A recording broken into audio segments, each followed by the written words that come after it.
Start. परिच्छेद.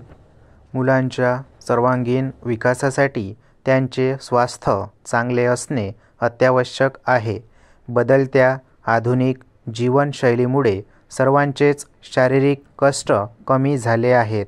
आजच्या माहिती व तंत्रज्ञानाच्या युगामध्ये शारीरिक व मानसिकदृष्ट्या सक्षम नागरिक तयार करणे हे आज आपल्यापुढे आव्हान आहे.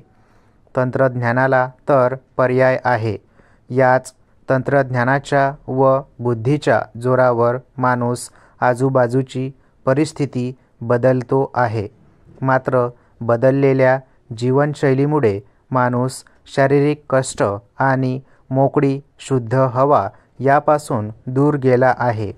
आज सर्वच वयोगटातील व्यक्तींवर निरनिराळे ताणतणाव दिवसेंदिवस वाढत आहे.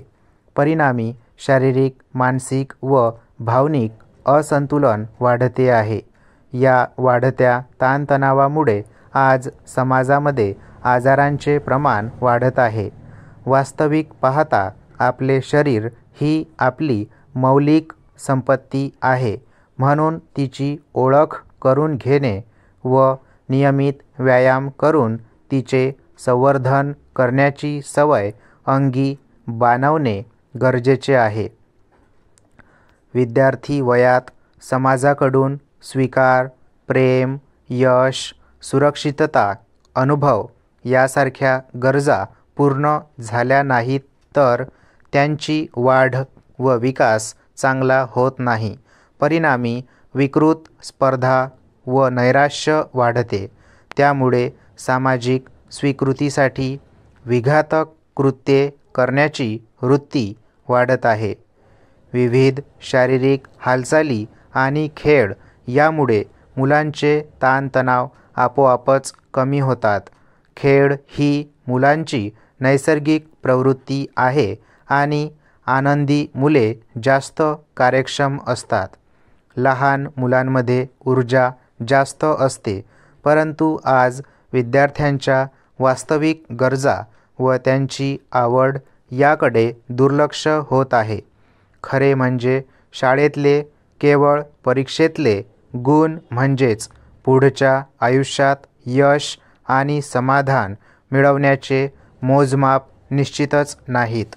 जीवनातील यश प्राप्तीसाठी वेळेचे नियोजन, समूहात काम करण्याची क्षमता, ताणतणाव हाताळता येणे व त्याचे व्यवस्थापन करता येणे, स्वतःच्या व इतरांच्या भावना ओळखता येणे, इतरांशी संवाद साधता येणे, नेतृत्व गुण असणे यासारखी इतर अनेक जीवन कौशल्ये अंगी असावी लागतात.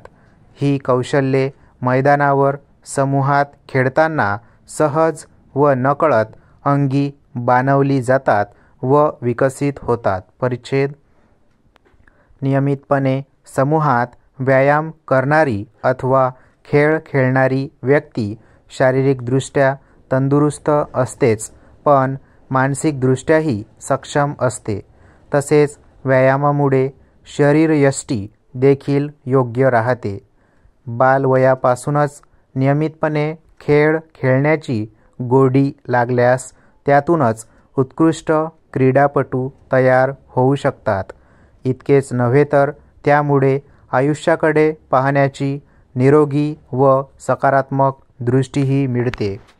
कोणत्याही क्षेत्रातील कार्यक्षमता व उत्पादन क्षमता वाढवण्यासाठी हालचालींची आवश्यकता आहे.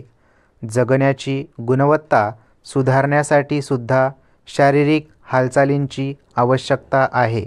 म्हणजेच पर्यायाने आपण किती जगतो यापेक्षा कसे जगतो याला महत्त्व आहे.